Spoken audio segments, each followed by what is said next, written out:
आज हम बात करने वाले हैं एक बहुत बेसिक प्रिंसिपल की, जो कि है स्पेशल रिलेटिविटी का फर्स्ट प्रिंसिपल। और उसे हम अप्लाई करेंगे कंजर्वेशन ऑफ एनर्जी में। ठीक है। तो सबसे पहले तो स्पेशल रिलेटिविटी, जो कि एल्बर्ट आइंस्टाइन की थ्योरी है, उसका फर्स्ट पोस्टुलेट या फर्स्ट प्रिंसिपल एक्चुअली है क्या। इट सेज कि the laws of physics are invariant in all inertial frames of reference, right. तो अगर आपने हाई स्कूल फिजिक्स पढ़ी है तो आपको समझने में थोड़ी आसानी होगी कि ये इनर्शियल फ्रेम क्या होता है आखिर, राइट। मतलब इनर्शियल हम किस फ्रेम को कहते हैं। तो इन शॉर्ट, जो भी फ्रेम एक्सिलरेट ना कर रहा हो उसे आप इनर्शियल कहते हैं, राइट। और सारे लॉज, फिजिक्स के सारे लॉज इसमें जो है सेम रहते हैं। अगर नॉन इनर्शियल हो तो क्या, तब आपको सूडो फोर्सेस वगैरह लेने पड़ते हैं, राइट।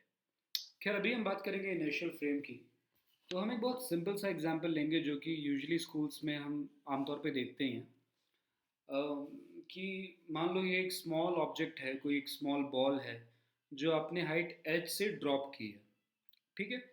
अब आपको पता है कि जैसे जैसे ये गिरेगी वैसे वैसे उसकी जो पोटेंशियल एनर्जी है वो काइनेटिक में कन्वर्ट होती जाएगी, राइट। बट सवाल ये है कि kinetic energy depends upon the velocity, right, और या the speed. But velocity itself depends on the frame. तो वो सेम काइनेटिक एनर्जी दो फ्रेम्स में भी रहेगी? That need not be the case, right. Kinetic energy frame पे डिपेंड करती है, बट क्या एनर्जी कंजर्व्ड रहेगी? वो रहनी चाहिए, राइट, बिकॉज वो, that is a law of physics, energy is conserved. Classical mechanics में एनर्जी कंजर्व्ड रहती है, राइट। तो वो नहीं डिपेंड करना चाहिए आपके फ्रेम पे। तो let's actually today test it out with proofs and actual equations. तो यहाँ पे हमने एक सिंपल सा स्कीमेटिक बनाया है। ये एक छोटा सा ऑब्जेक्ट है जिसको हम ड्रॉप करेंगे। इनिशियल स्पीड उसकी है 0 और एक्सेलरेशन ड्यू टू ग्रेविटी है g, और वो h हाइट तक गिरेगा। ठीक है। तो सबसे पहले हम हमारे पास दो ऑब्जर्वर भी हैं, एक है ए, एक है बी। ए जो है वो ज़मीन पे ही खड़ा है, तो उसका speed with respect to ground है 0। बट बी जो है, बी इज लीनियरली मूविंग, तो B has got a velocity v with respect to the ground.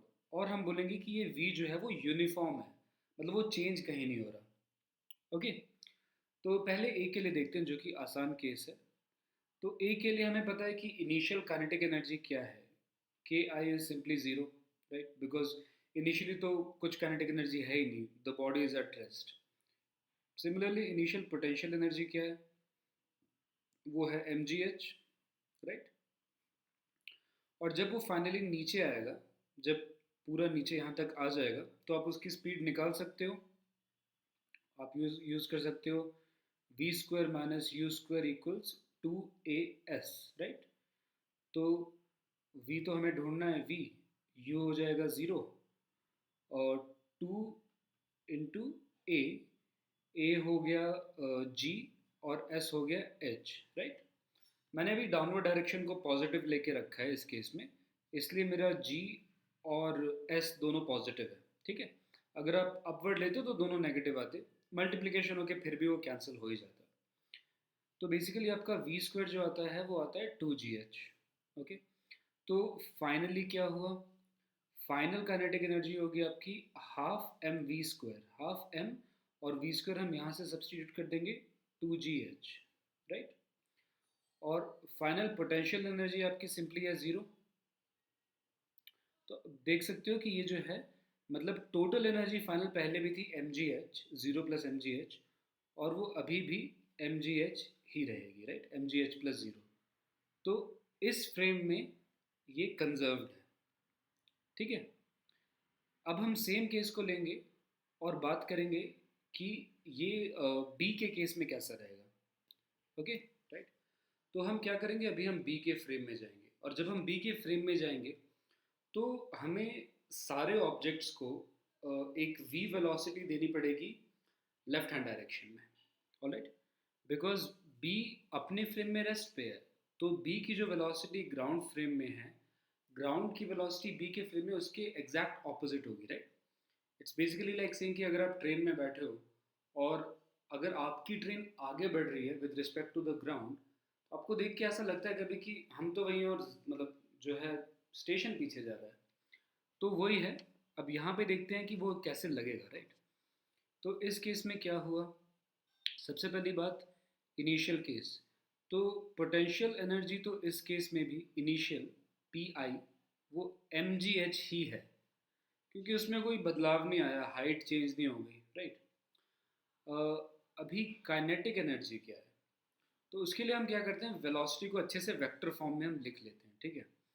तो इनिशियली जो मतलब हमारा जो यू वेक्टर है, and let's just define a direction coordinate. तो हम डाउनवर्ड को पॉजिटिव मान रहे हैं यहाँ पे, और लेफ्ट से, लेट्स जैसे कि हम जो भी वेलोसिटी राइट की तरफ है उसको भी हम पॉजिटिव मानेंगे, ठीक है?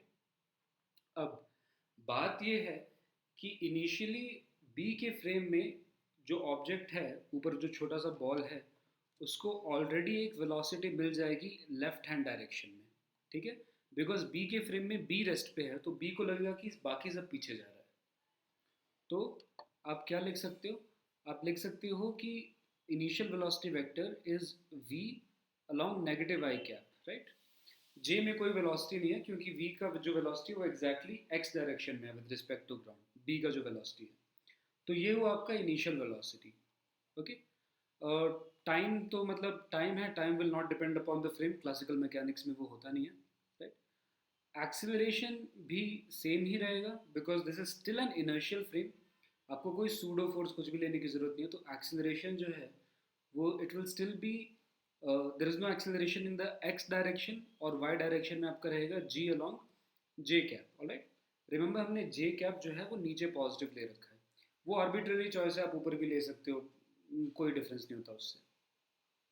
एस वेक्टर क्या है अपना, कितना वो ट्रैवल करेगा?